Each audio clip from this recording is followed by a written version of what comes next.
बिस्मिल्लाहिर्रहमानिर्रहीम। अस्सलामु अलैकुम वरहमतुल्लाहि वबरकातुहू। दोस्तों, सफ़ेद बाल बुढ़ापे की अलामत होते हैं और साथ ही बुजुर्गी की अलामत भी है। और हदीस मुबारका में है कि अल्लाह ताला को ऐसे शख्स से हया आती है जिसके बालों में सफ़ेदी उतर चुकी हो, लेकिन यही सफ़ेदी कबल अज़ वक्त आ जाए तो लोगों की बातें सुनने को मिलती हैं। और साथ ही नबी करीम सल्लल्लाहु अलैहि वसल्लम का फरमाने आली शान भी है। सही मुस्लिम में हज़रत जाबिर रज़ी अल्लाह ताला अन्हु से रिवायत है कि फ़तह मक्का के दिन हज़रत अबू कहाफ़ा रज़ी अल्लाह ताला अन्हो इस हाल में आप सल्लल्लाहु अलैहि वसल्लम की खिदमत में लाए गए कि उनके सर और दाढ़ी के बाल सकामा घास की तरह सफ़ेद थे। और नबी करीम सल्लल्लाहु अलैहि वसल्लम ने फरमाया, इस सफ़ेदी को किसी और चीज़ के साथ बदल दो, लेकिन स्याह रंग से बचो। आजकल जवानी में ही मुतअद्दिद लोगों के बाल सफ़ेद होने लगते हैं। यकीनन आप मेरी इस बात से मुत्तफिक होंगे। तो आज की इस वीडियो में हम आपको सफ़ेद बाल काले करने का एक आजमूदा और निहायत ही आसान नुस्खा बताएंगे। ये चीज़ चाय की पत्ती में मिलाकर लगा लें, बालों की सफ़ेदी ऐसे गायब हो जाएगी जैसे वो कभी थी ही नहीं।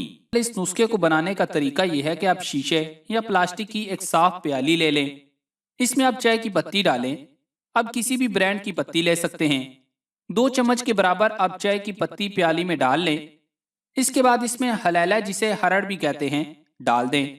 इसके बाद इसे कूट लें। ये आपको किसी भी पंसार स्टोर से मिल जाएंगे।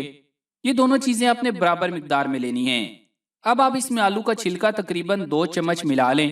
फिर एक साफ बर्तन लें, उसमें एक प्याली नारियल का तेल डालें और आग पर रख दें और आंच हल्की रखें, वरना जलने का खदशा है।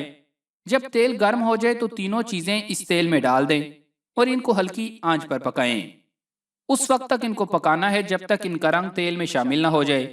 तकरीबन 12 से 15 मिनट इसको पकाते रहें। जब आप देखेंगे कि ये सब चीज़ें पकना शुरू हो गई हैं तो फिर आप मज़ीद 3 से 4 मिनट तक इंतज़ार करें और इसके बाद चूल्हा बंद कर दें। अगर आप चाहें तो तेल ज़्यादा भी ले सकते हैं, यानी 2 प्याली भी ले सकते हैं। इस सूरत में आप इन चीज़ों की भी कुछ मिकदार बढ़ा दें। हल्की आंच पर उस वक्त तक इन चीज़ों को पकाना है जब तक ये सारी चीज़ें अच्छी तरह पक न जाएं। पकने के बाद एक साफ प्याली लेकर उसमें इस तेल को इस तरह छानें कि बाकी सारे अज्जा अलग हो जाएं। अब आप इस तेल को शीशे की बोतल में डालकर रख लें। यह तेल 1 हफ्ते तक महफूज रह सकता है। अब इसके इस्तेमाल का तरीका जान लें। इस तेल को बालों की जड़ों में अच्छी तरह लगाएं और हल्का सा मसाज करें। इसको 5 से 6 घंटे तक अपने बालों में लगा रहने दें। इसके बाद आप अपने बाल किसी अच्छे शैम्पू से धो लें। यह न सिर्फ आपके बालों को काला करेगा बल्कि बालों को घना और लंबा भी करेगा। आपके बालों में इतनी हैरत अंगेज तब्दीली आएगी जो यकीनन आपको भी हैरान कर देगी। इस नुस्खे को हफ्ते में एक बार जरूर इस्तेमाल किया करें। इंशाअल्लाह आपके सफ़ेद बाल आहिस्ता आहिस्ता काले होते चले जाएंगे। तो प्यारे दोस्तों, हमें उम्मीद है कि आपको ये वीडियो ज़रूर पसंद आई होगी। तो जल्दी से इसे लाइक करके सदका जारिया की नियत से फेसबुक और व्हाट्सएप पर ज़्यादा से ज़्यादा शेयर कर दें। जज़ाकल्लाह।